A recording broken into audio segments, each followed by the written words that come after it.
I'm live. Excellent. Okay. A couple of reminders as we're moving forward. Number one, there is a quizzes on Google Classroom for you guys that you have 2 attempts at based on the stuff that we've been doing with graphical displays. And hopefully the stuff that we're doing today in graphical displays will fill in some of the gaps if you don't have some of that information. At this point, I would have hoped that you would have already read chapters 2 and 3 based on what we did last week and whatnot. But we'll kind of go a little bit deeper today. Furthermore, where are we? Today's the 21st. You can't see it online. For those people who are online, you can't see me pointing at a calendar. It's the 21st. Next week's a full week.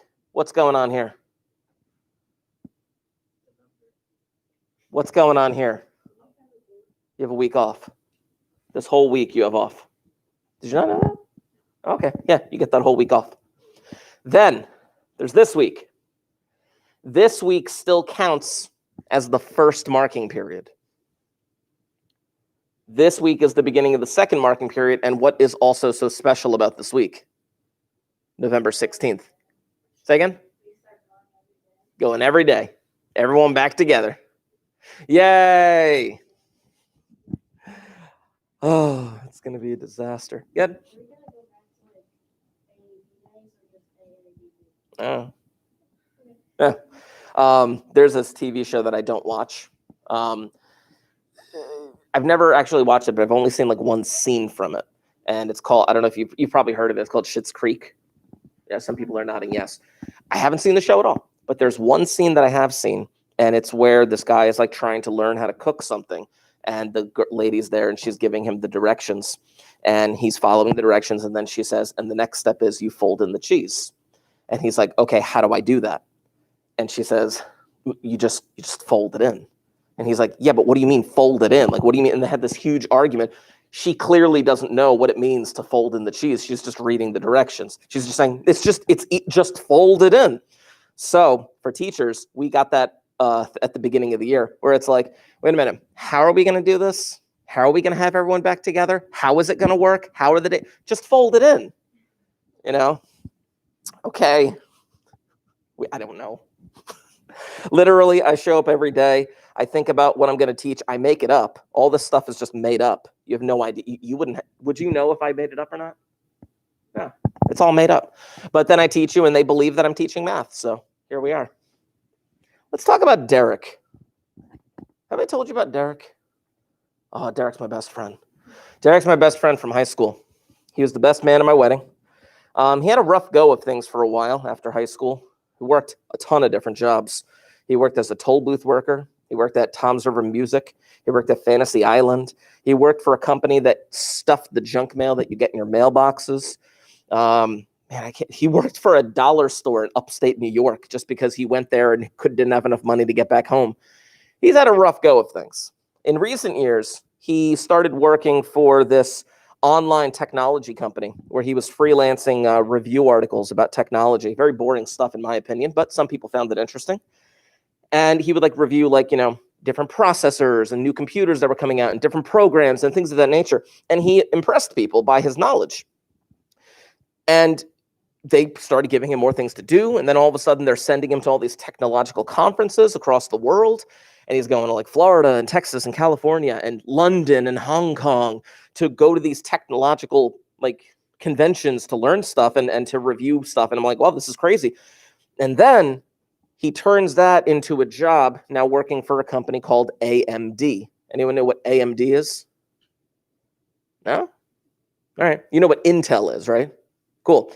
AMD is the number 1 competition to Intel. It is a huge international technological conglomerate. He is working as a manager in the PR department in Austin, Texas for AMD. This man with no college education who bummed around for so many jobs, who basically got stuck in upstate New York because he didn't have enough money to get home, is now working for this company, AMD in Texas. He's making 6 figures and he has stock options. He's a really cool guy. I hope you get to meet him one day. Here's the thing. Look at me. I'm 5'6" and 3/4. I'm vertically challenged. Derek is 6'8". Yes. If you can imagine him and I walking through the hallways of high school together, he is 6'8". He had a growth spurt in middle school to the point where his kneecaps literally split in half on each knee. Really bad. He has bad knee problems to this day. They're like, oh, do you play basketball? No, he can't. He can't, because if he jumps, his legs would shatter. It's crazy. The point of me bringing that up is this. If you saw Derek with my group of friends with varying heights, like I'm 5'7", I'm going to round that up to 5'7" to make myself feel better. I'm 5'7", I have, five, and other friends 5'8", 5'9", another kid's 5'8", blah, blah, blah. And all of a sudden there's Derek. Would you consider Derek to be an outlier? Several people are nodding yes. Why? Most responses of people are like, well, just look at him. Like, look how stinking tall he is. But unfortunately, that's not a real argument. That is not a statistical argument for determining whether or not Derek is or is not an outlier. And I'm going to show you the statistical argument, the formula that you would have to use in order to determine whether or not Derek is an outlier. Fun fact, my first car that I ever owned was a 1992 Geo Prism. This thing was so small that I hit my head getting out of the car. Think about that. Derek in the front seat with his knees up to his chest. You can imagine how difficult it was for him to get out of that clown car. What I'm going to need, ladies and gentlemen, from you, for those notebooks to be out and open. Let's talk about Derek. See if I can get a picture. I wish I would have brought in like the wedding photo, but I don't have that handy.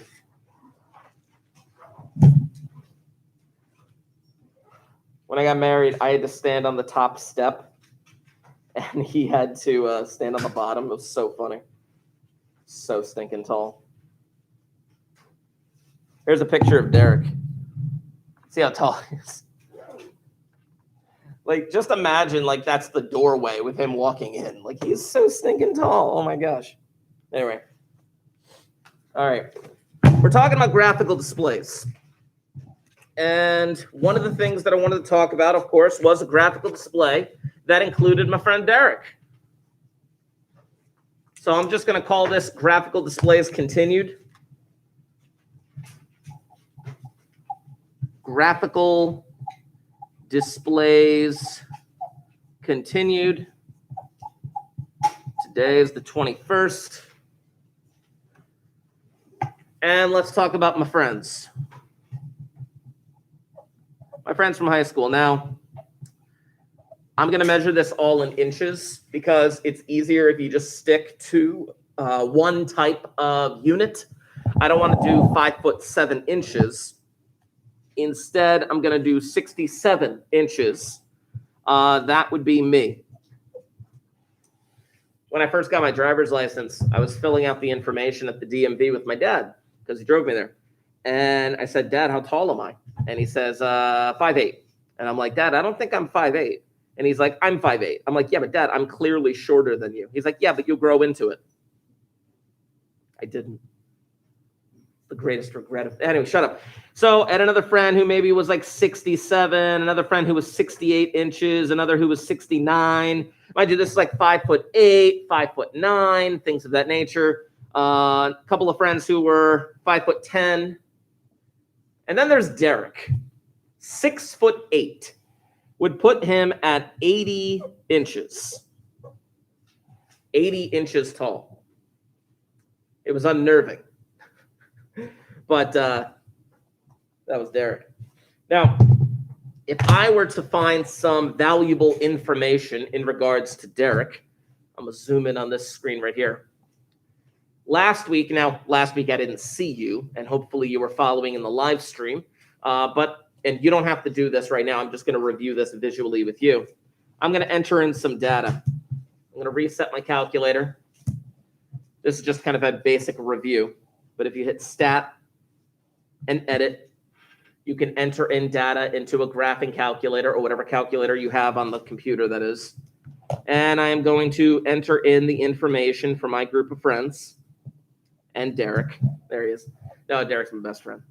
Oh, gosh. When was he here last?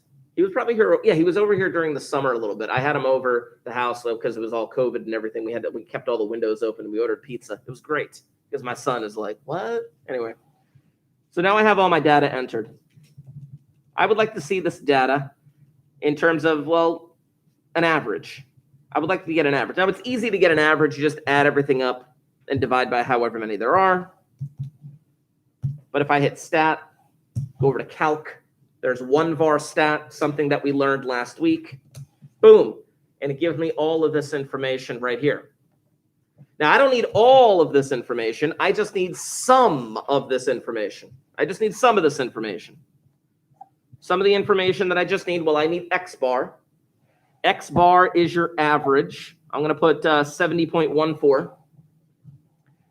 And S, I'm going to need S, which is 4 point, I'm going to round it to 5.3. Now, there's other pieces of information that I'll need in a moment, but I want to talk about these two very briefly. Oh, hold on, let me zoom out just a little. There we go. See, the screen isn't even big enough to hold Derek. Anyway, something that is unbelievably striking to me. This is the average of the set of data. What do you notice about the average of this data compared to all of the individual data points? What do you notice? What is out of the ordinary about the average and almost all of my friends from high school?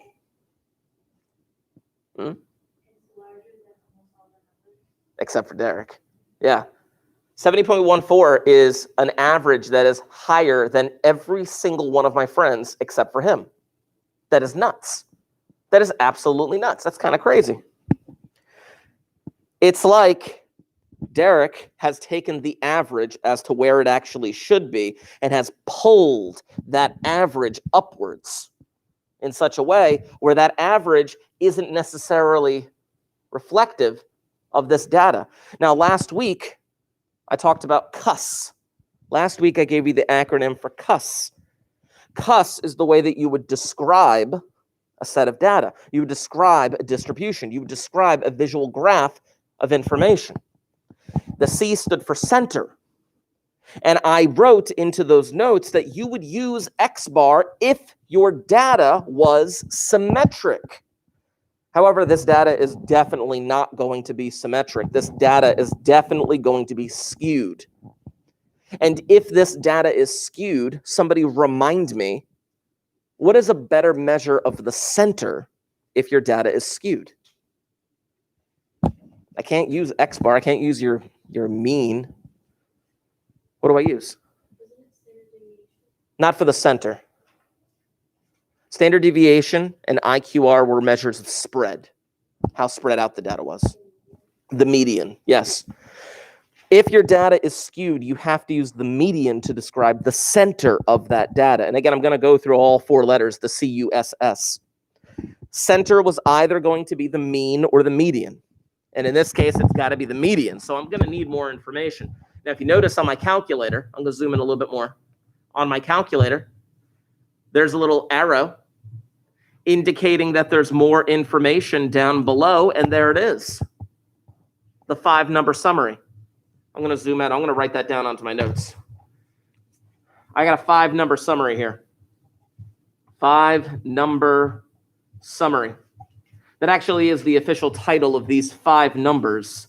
The minimum, the Q1, the median, the Q3, and the maximum.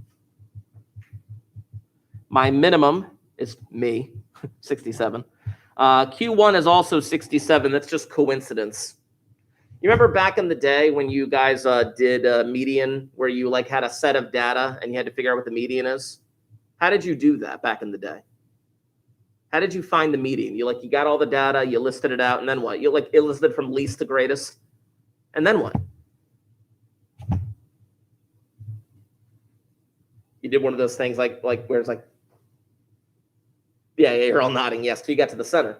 Well, basically, if you get to the center and you get to the median, the lower half of the data, if you did that again with the lower half, you would get the first quartile, Q1. If you did it with the upper half, you would get the third quartile, see, 69, 70. And then maximum is Derek.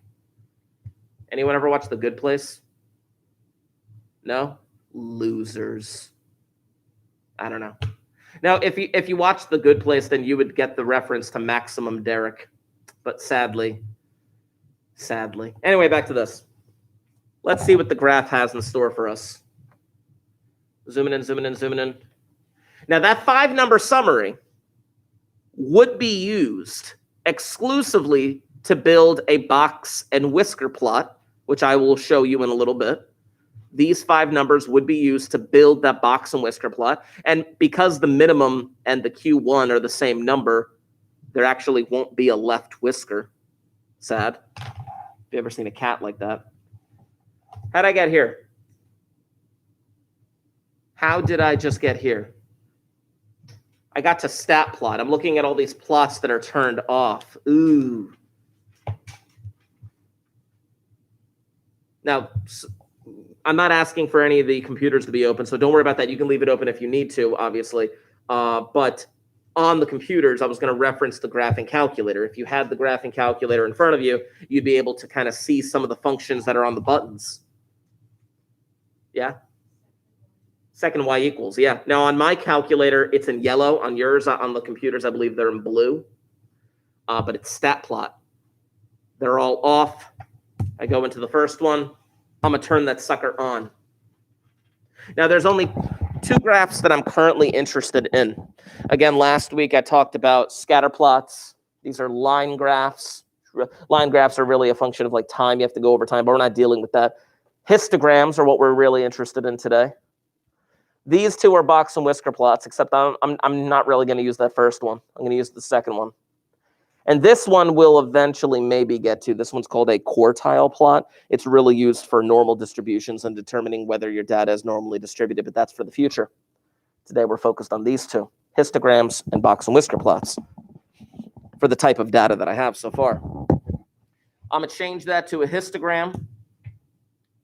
You can hit graph, but you won't see anything. See, there's like several steps that you got to go through to see what you need to see. First, you got to turn that plot on, which you can clearly see now it's on. Oh, I select the correct type of plot that I need. But if I hit graph, nothing happens because I got to resize my window. Zoom. Again, these are in your notes from last week. Zoom stat. Chapow. Oh, man. Look at that terrible awfulness. Where's my marker? There's my marker. This is a perfect example of skewed data. This is a perfect example of skewed data. This, more specifically, is skewed right. This is skewed to the right. People get a little confused in terms of the direction of skewing. But the general idea is, well, where has the average been pulled? Because of Derek, the average has been pulled upwards. It's been pulled to the right. This is skewed right. The direction of the skewness you can also determine by the tail. If this is considered the tail of the data right here, then your skewed would be to the right. But yeah, that's what happens. The direction of the skewness determines what direction the average has been pulled in. Ugh, this is disgusting. We'll come back to this. Let me change it to a box and whisker plot. Second y equals, enter on there. Change it to a box and whisker plot. The second one, I don't want the first one. Zoom 9 it again. There's my box and whisker plot. Now, the box and whisker plot, you can also tell, has been heavily skewed right, just on the basis of the shape. I mentioned before that there's no whisker on the left because the minimum and the Q1 happen to be the same number. If you hit trace, you can see how these things are set up. There's the median right in the middle. There's Derek at the maximum, being all tall. And here's the rest of us just kind of hanging out. You can see minimum, Q1. They're the same thing. That's just coincidence. That does not always happen. But a box and whisker plot is a good indicator of where the data is. Just as a side note, if this is Q3 and this is the median, what percent of the data did I just shade in? If that's Q3 and that's the median, you know what the median is. The median is right in the dead center. Your median is at your 50th percentile. Where's Q3? If the median is at the 50th percentile, and clearly the maximum is at the 100th percentile, where's Q3? It's all in the name. It's at the 75th percentile. It's all in the name. It's a quartile, a quarter. It's the third quarter, 75% of the way there.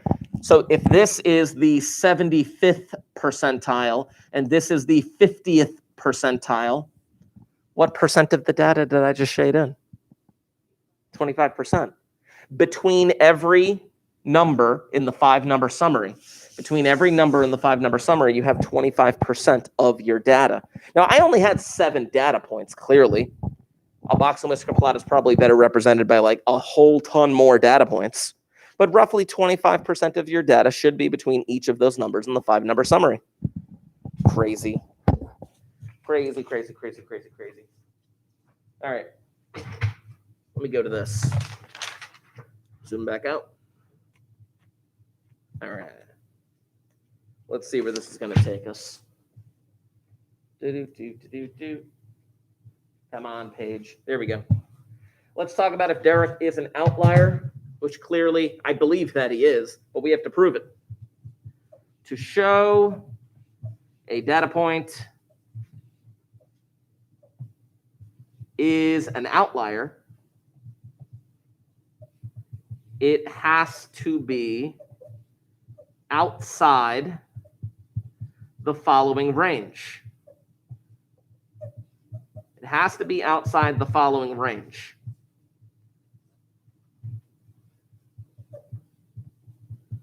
And I'm just going to write this down and then I'm going to read it.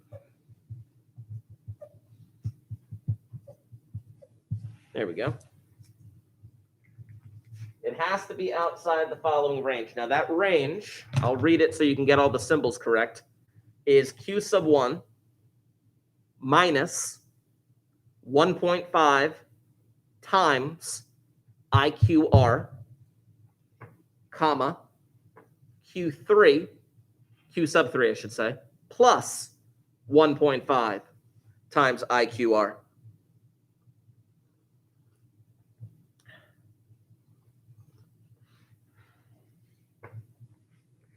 This is one of the definitions that you will eventually get to determine whether or not a data point is an outlier. Eventually, when we get to the normal distribution,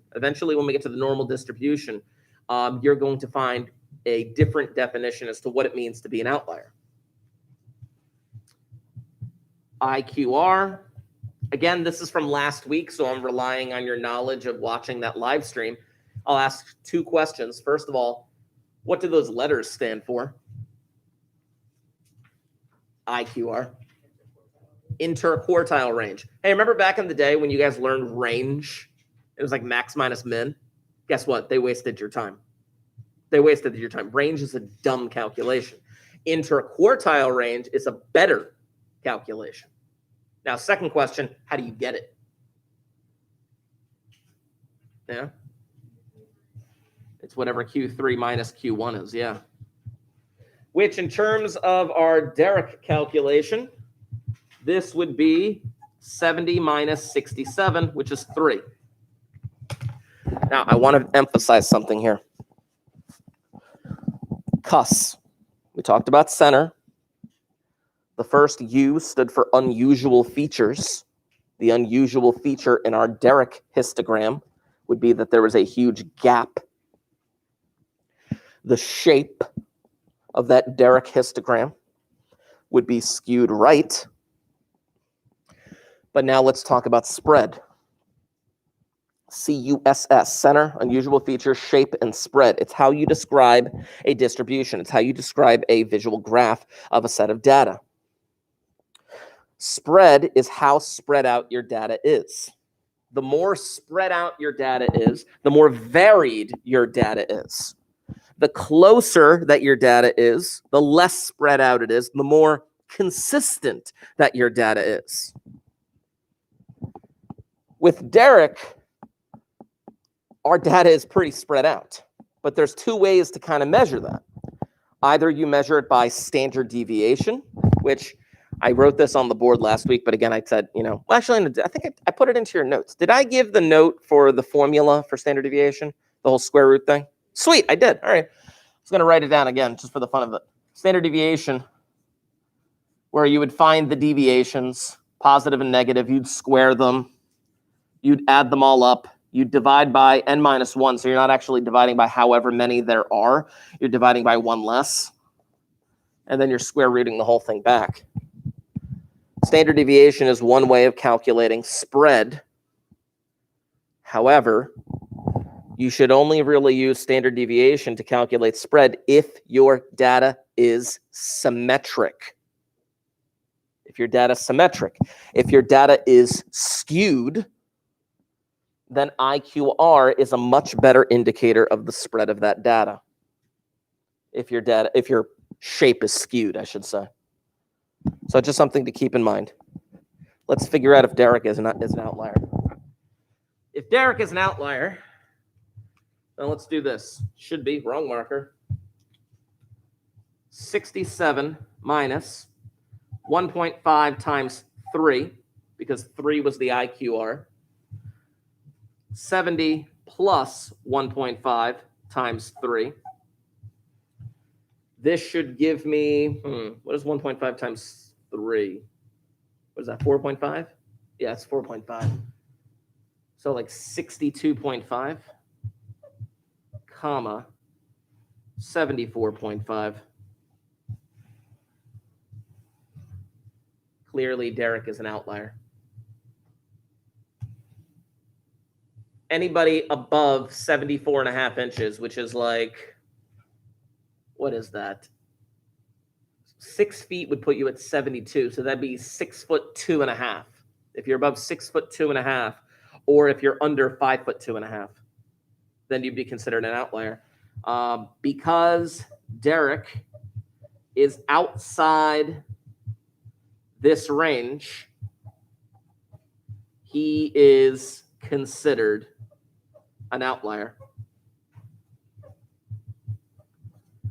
I talk about myself being vertically challenged. I have 3 older sisters, and one of my sisters in her high school yearbook, it said that she was best remembered for being almost 5 feet tall. It's really funny. I tease her about it all the time. Oh, I miss her. Anyway. Gosh, how old is she now? She was born, what year is it, 2020? Gosh, she'll be 50. She will be 50 in January. Goodness gracious. Where does the time go? Okay. A couple of other things let's talk about. It is in your best interest, if you have an outlier, a good practice is to analyze. I can spell analyze today. Whatever. Is to analyze with and without outlier. It is perfectly acceptable to run an analysis of the data both with and without a defined outlier. It is. Because perhaps being an outlier is not typical. And since an outlier is not typical, perhaps we remove him from the data just to see what the analysis would be without him, and we make note of it. So with Derek, we had an X bar of, I wrote it down over here. Here we go. 70.14. We had a standard deviation of 4.53. We had a median of 69. We had an IQR of 3. And it was heavily skewed right. It was heavily skewed right. All right. Let's go without Derek. If we were to remove Derek, I'm going to have to run another analysis on my data. Let me go here real quick. So stat, edit. I'd have to go to the data point for Derek, and I would have to delete it. Mind you, if you hit clear, why is that focusing? Focus. All right, whatever. If you hit clear, it won't get rid of it. You actually have to hit the delete button. Delete, boom, and now Derek's gone. Sad, Derek. But now I'm going to rerun that analysis. I'm going to rerun that analysis. Stat, calc, 1var stat, boom. Rerunning that analysis without Derek. X bar is 68.5. Zoom out. Nope, zoom out. There we go. S, standard deviation, is 1.38. Round the two places. Scroll down. My median was 68.5. Oh, wow. That's awesome. It was the exact thing. And my IQR, oh, it's still 3. 70 minus 67. That's interesting. All right, let's look at a graph. Now, again, hopefully you'll get to the point where you'll be able to easily transition between graphs. Where if I go, okay, second y equals, go in there. I want to look at the histogram. Boom, zoom 9 it. Oh, look at that. Now, it's not perfect. It's not perfect. It's not perfect. But this is pretty darn close to symmetric. This is pretty darn close to symmetric. If you're going to declare that a distribution is symmetric, please keep in mind that it doesn't have to be perfect. In statistics, things are going to be a little bit wiggly. They're going to be a little bit fluffy. So this thing is pretty darn close to being symmetric. It's nearly symmetric. So if it were nearly symmetric, I would be using X bar and standard deviation to describe the center and the spread of the data. Unusual features, well, there still is a little gap. And I know it's a little gap because if you hit trace and go over to where that gap is, there is the data between 68.5 and 69.25, and there's nothing there. And then there's a couple of friends at 70 inches. Only a couple of inches separate those friends. It just so happens that there's nobody in that gap. Like right here, it actually makes sense. Right here, these are the friends at 69 inches. And over here, here are the friends at 70 inches. The only way that you're going to have people in this gap is if you're literally 69.5 inches tall. Yeah. So I'd probably make mention of the little gap if I were doing an in-depth analysis. But I'm not doing in-depth right now. I just wanted to write out symmetric. Symmetric. Distribution. Cool. Now, look what Derek has done. Derek, when he's in the data, pulls that average upwards. We said before, the 70.14 was taller than everybody except Derek. Without Derek, the average is 68.5, which is pretty darn close, right in the middle of where the rest of those data points were. Of course, it's the average. Look what happened to the standard deviation. Standard deviation was also heavily affected. Standard deviation with Derek is 4.53. The average deviation from the mean was 4.53 when you had Derek in the middle of that data. But then when you remove Derek, the standard deviation shrunk. It shrunk. It became more consistent. Without Derek, everyone would be between 67 and 70 inches. We'd all be very consistent, tightly compacted with that distribution. Without Derek, we wouldn't be able to get the cookies on the top shelf. Now look what happened to the median. The median did change, and that makes sense because you guys know what the median, I think, how many, we had 7 data points, I think. Yeah, 7 data points. With 7 data points, you get that middle number. You take away 3 from the left, 3 from the right, you get that middle number. But when you take out Derek, there's only 6 data points. And then when you get to the middle, there's 2 numbers. Remind me, what do you do when you're trying to find the median and there's 2 numbers in the middle? What do you do? The what? The what? Well, the average. Yeah, if there's nothing between them, there's no median, but you'd find the average of those 2. And that's what happened here. They found the average of 2 numbers in the middle. But it didn't really change all too much. It changed a little, but it didn't really change all too much. And look at the IQR. The IQR did not change at all. Certain data points are heavily influenced by outliers. Hopefully you can see what data points are heavily influenced by outliers and which data points are not heavily influenced by outliers. If you have an outlier, if you are heavily skewed, then median and IQR are better indicators of the center and the spread. But if you are dealing with symmetric data, then your mean and your standard deviation are better measures of your center and your standard deviation. I love it. It's all weird. Weird. Just is. Okay. Let's transition. Now, something that you probably learned, I'll get that from the board in a minute. Something that you probably learned much earlier in the school year that I want to get into the details of. Quantitative versus categorical. Quantitative data versus categorical data. Now, what we just dealt with Derek is quantitative data, a quantity. You know, somebody once asked me, does Derek know that you talk about him in class? And I said, of course he does. I tell him all the time. And he told me, well, then I'm going to have to come visit your class. And I'm like, well, why? Like, what would you talk to them about? How tall you are? Jerk. Oh, gosh. He's a full foot taller than me. Believe it. It's crazy. Now, quantitative data, it makes sense to average this data together. It makes sense to average it. Clearly, it made sense to average my group of friends and their heights. Cool. I find the average height of my group of friends. Awesome. Fantastic. Yeah.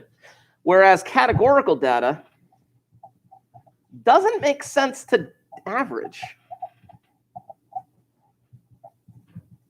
Somebody shout out their favorite color. Okay, name another one. Okay, blue, purple, name me a couple more. 2 more. Favorite colors. Orange. One more. Yellow. Yeah, cool. So blue, purple, orange, yellow. Cool. I just got that. Now, obviously, everyone can give their favorite color. We can make charts out of it. We can do the whole thing. Cool. But blue, purple, orange, yellow. What's the average favorite color? That doesn't really make much sense. That doesn't make much sense. Name a city you want to visit. Name a city somewhere in the world that you want to visit. Paris. Name another. Do you guys know not geography? Do you not know geography?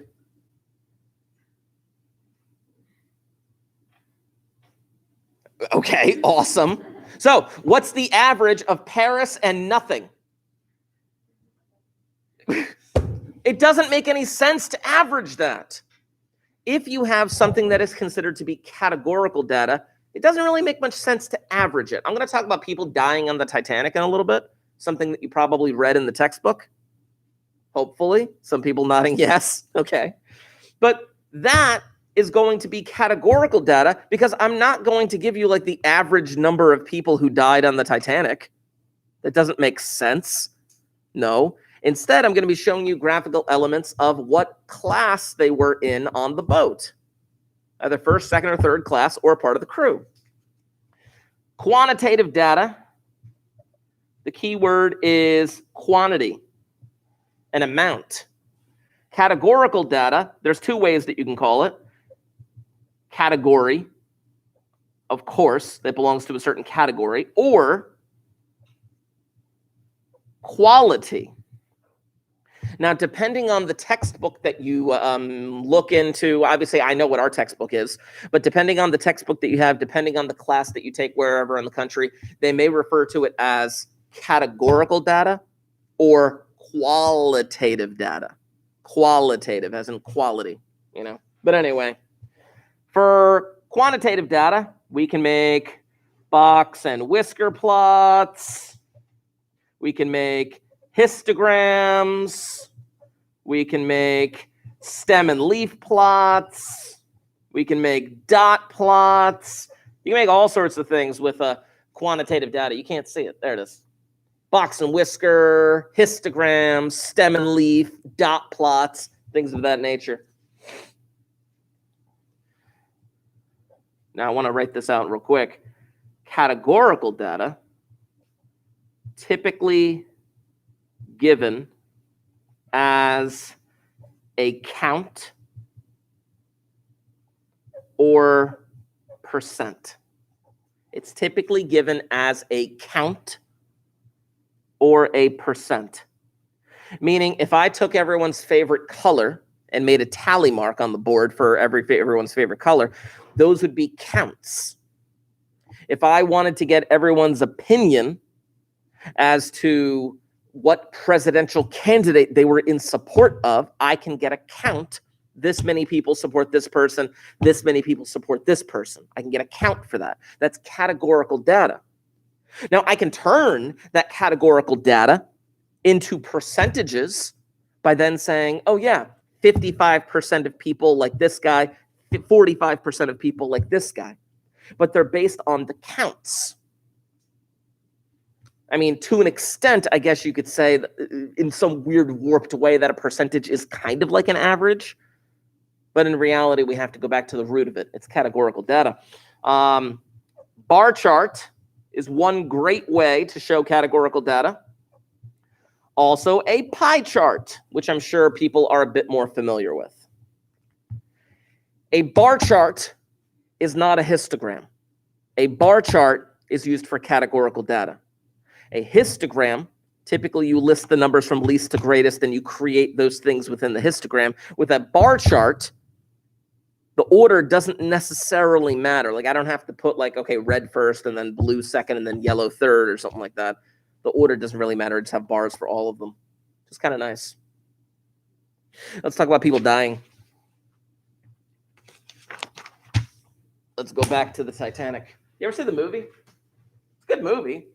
Some people are nodding no. Why would you not see the movie? Just saying, it's a good movie. That's a dumb ending, but it's a good movie. Anyway. Let's call it Deaths on Titanic by class. So now I'm going to give you the class, which is the category. I'm going to give you the count, which is the number of people in that particular category. And I also did the math for you. I'm going to give you the percent as well. So this is first class, second class, third class, and crew. There were 325 people from first class that died. 285 people from second class that died. 706 people from third class that died. 885 people from the crew that died. What's really sad is that with the crew, once they realized that the boat was sinking, they had to seal off some of the compartments down below. So they kind of sealed some of the crew into the engine rooms while it was flooding. That was sad. Be sad. Okay, whatever. And I did the percentages as well, where you can get a little 14.8% going on here. You got a little 12.9% going on here. 32.1% here. And 40.2% here.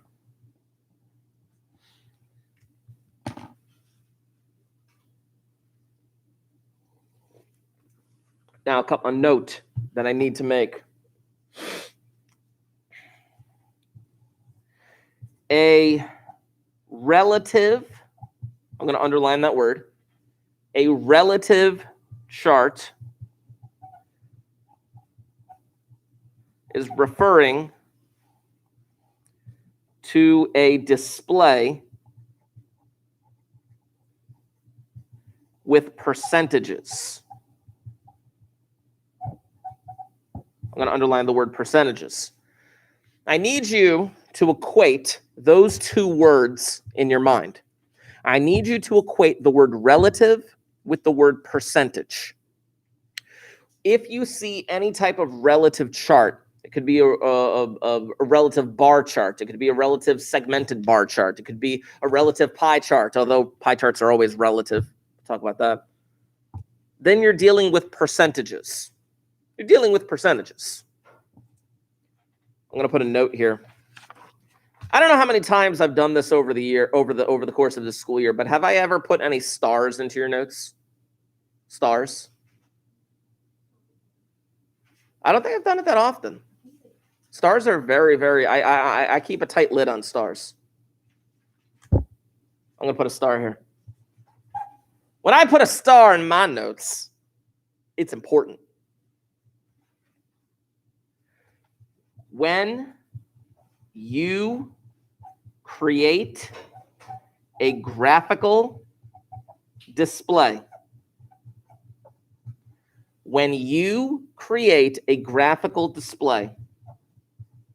you must include labels and a title. When you create a graphical display, you must include labels and a title. I cannot emphasize this enough. I can't emphasize this enough. This is one of the most important things that you need to remember. If you are going to create any type of graphical display, whether it be a bar chart, pie chart, does not matter. Whatever you're going to create, you need to make sure that you include labels and a title. And if you don't, you will automatically lose points. That is just an automatic right off the bat. I need you to be aware of that. Now, a lot of the time, they're going to have you create various graphs, bar charts, which you've created bar charts in the past, pie charts, you've created pie charts in the past, things of that nature. I want to show you in a few minutes, I want to show you a segmented bar chart. I like the segmented bar chart. We'll deal with that in a minute. But I wanted to show you something on Google Sheets. Google Sheets. Check this out. I'm going to give class. I'm going to zoom in on that actually, so you can see it a little bit better. Zooming in. There we go.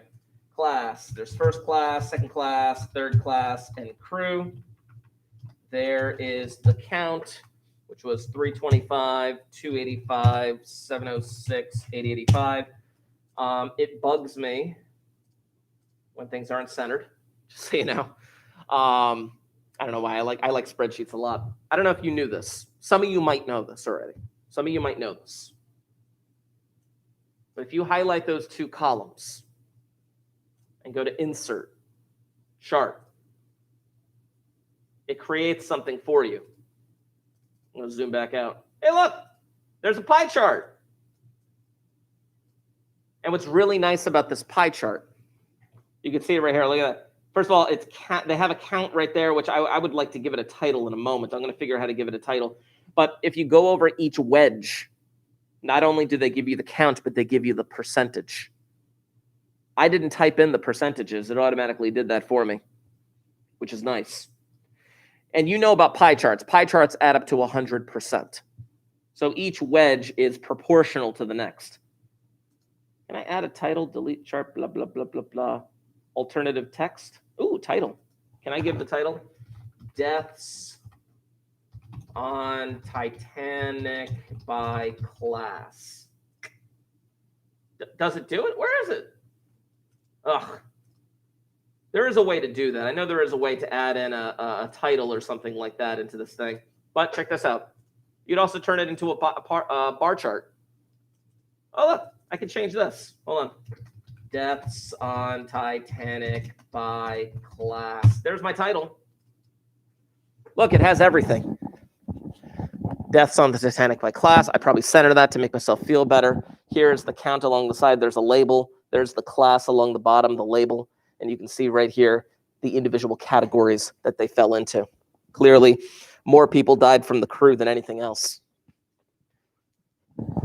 You could also change this. I did this once before. I could figure this out. Hold on. Customize chart style. Not chart border. No. We'll do none. Get rid of that. How do I change the bars? There's got to be a way to do that, right? Grid lines and ticks, chart and axis. Titles. Oh, it's under setup. No, it's not. Whatever. I was trying to make the bars red because they died. Just for fun. But you can do all sorts of stuff with this. It's kind of nice. And eventually we're going to do that with these chart styles. Column, let's see. You can do a line chart, but the line chart doesn't make any sense to do it that way. They have so much stuff here. Check that. That's my favorite. Boom. It's a 3D pie chart. Anyway, I don't know. It's just for fun. But I want to show you a segmented bar chart. Segmented bar charts are good. And in fact, you're going to see them a bit moving forward. Let's talk about a segmented bar chart. Segmented bar chart. It's something that maybe you've seen before, but perhaps you're not as familiar with. Let's see what we got here. Segmented bar chart. I'm going to go up like this. There we go. This is going to be 100%, 75, 50, 25. There's my label on the side. I call it a percentage. And then the first one is first class. Now, again, I'm going to be estimating here. I am purely going to be estimating because, unfortunately, I'm drawing this thing by hand. And then, good. I'll do that one right there.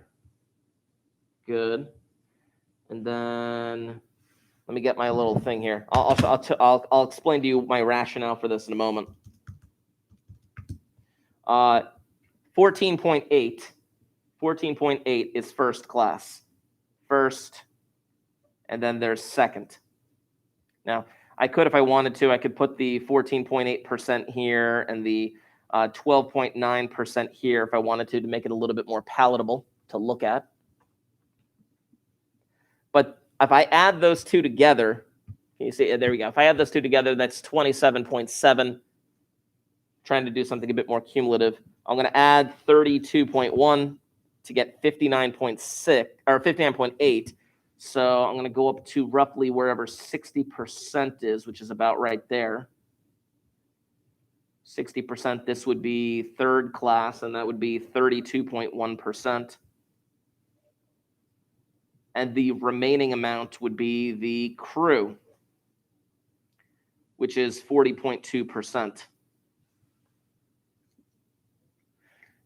Again, this would be deaths on Titanic by class. That would be my title. Basically, if somebody were to look at a chart that, or a graph that you created, they need to know exactly what it is.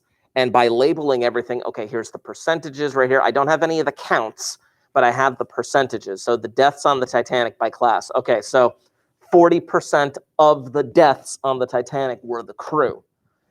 32.1% of the deaths on the Titanic were third class. I can figure that out just by looking at the chart, and I don't need anyone to explain it to me. But this is a segmented bar chart. It's kind of nice because each bar is proportional relative to the next in terms of percentages. It's really nice.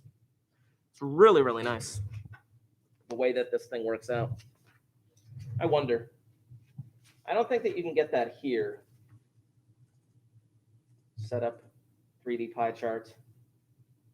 Oh, you have a stacked bar chart. Can I do a stacked bar chart? See, sometimes the Google Sheets doesn't work exactly the way that I need it to. We only focus on the basic ones. What's this one? Ugh, that's gross. Go back to that. It makes me feel better. A boom. That's kind of nice. Okay. Let's go a little bit more in depth into people dying on the Titanic, just for the fun of it. Anyway.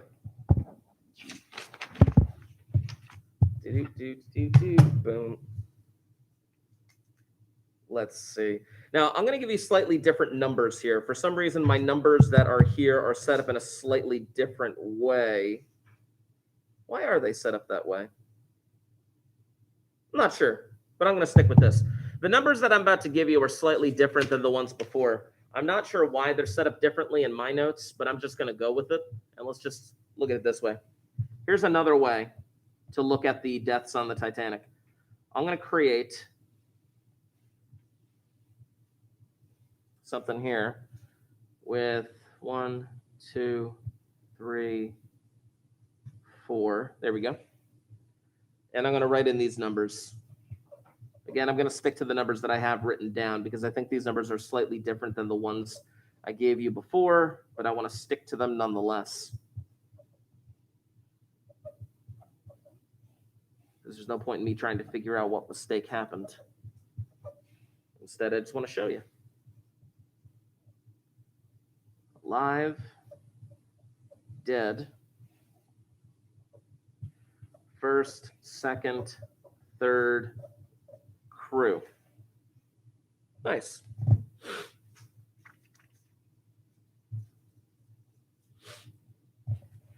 Now this, there's a few different ways that you can call this thing. This is known as what they call a two-way table. I've also heard it referred to as a contingency table. I just want to make sure that you understand the different verbiage that they use for this kind of thing. Any type of table or things of this nature is trying to express information. And it's up to us to determine what that information is based on what they're giving us. So, for example, if I were to say something along the lines of, okay, based on this table, what is the probability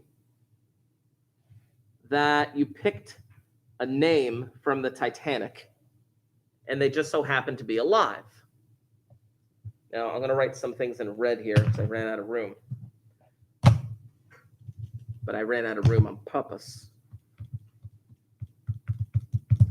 I just added up all these numbers along the top row. And I got 711. And I added up everybody along this bottom row.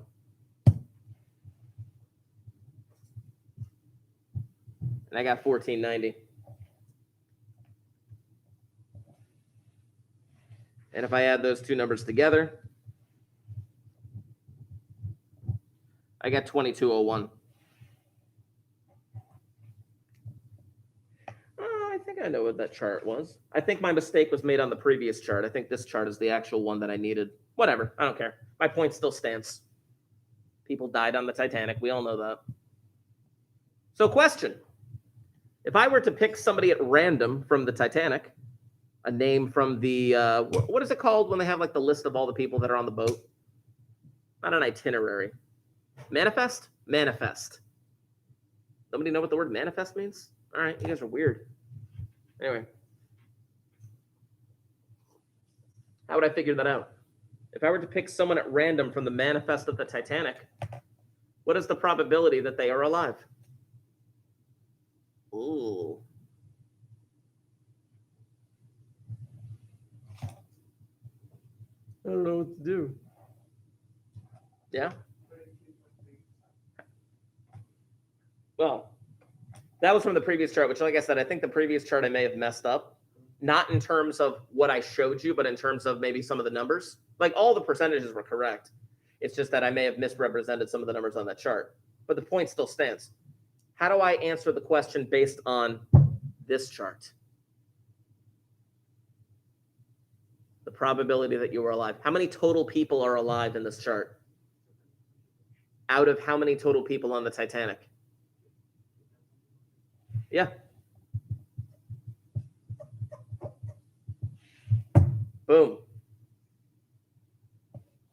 711 divided by 2201 gives you approximately 32.3%. Now, again, like I said, you have to base it on the information that's in front of you.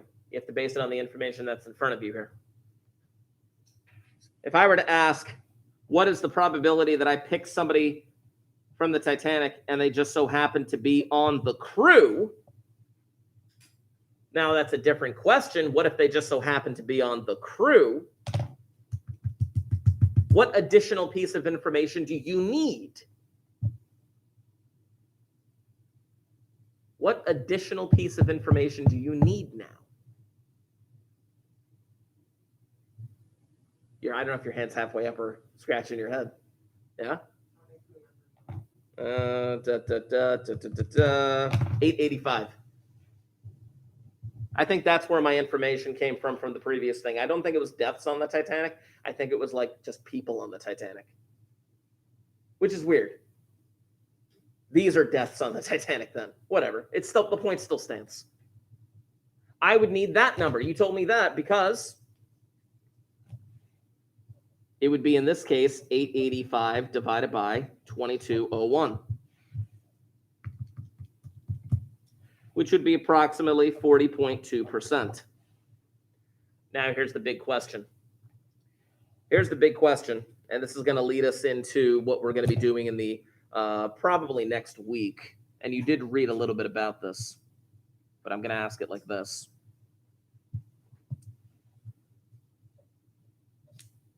Come on, you. Based on this table, what is the probability that you are alive given you were in first class? Now, this is an important question for you to be able to answer. And it's the last question I'm going to ask today. Now, I may have said the word given. But I did not write the word given. Instead, I wrote this symbol right here, which I'm sure you saw in the chapters of this textbook. That vertical line straight up and down is indicating the word given. Excuse me. And that is how you are going to read it. The probability that a person picked at random is alive, given that they were in first class. Now, that word given is very important. When I say given, I am limiting my scope. If I say the word given, I am limiting what category I am looking at. If I say the word given, I am no longer looking at all 2,201 people on the Titanic. I'm no longer looking at that. Instead, I'm looking at a much more narrowed scope of information. Given that they were in first class, meaning only looking at the first class people. Only looking at the first class people. And if I am only looking at the first class people, given that you are in first class, what is the probability that you are alive? By the way, this total right here is 325. I would say 203 out of 325, which is 62.5%. I lied. I am asking one more question. Now I'm going to ask a slightly different question with the time that I have.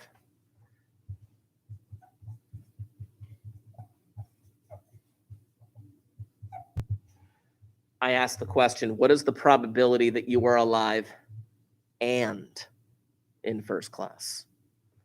Now, this is a different question. Look what I just did there. I'm kind of speeding along because I'm running out of time. There's a big difference between a live given first and a live and first. Now, we're going to talk a bit more about that next time. You have that online quizzes. Make sure you're knocking that out. We're going to pick up with the Titanic next time. Woo! Now, imagine this is 45 minutes. If this were only a 45-minute class period, I would probably have to cut out the whole talk about Derek, and you guys would be sad. I think. I don't know.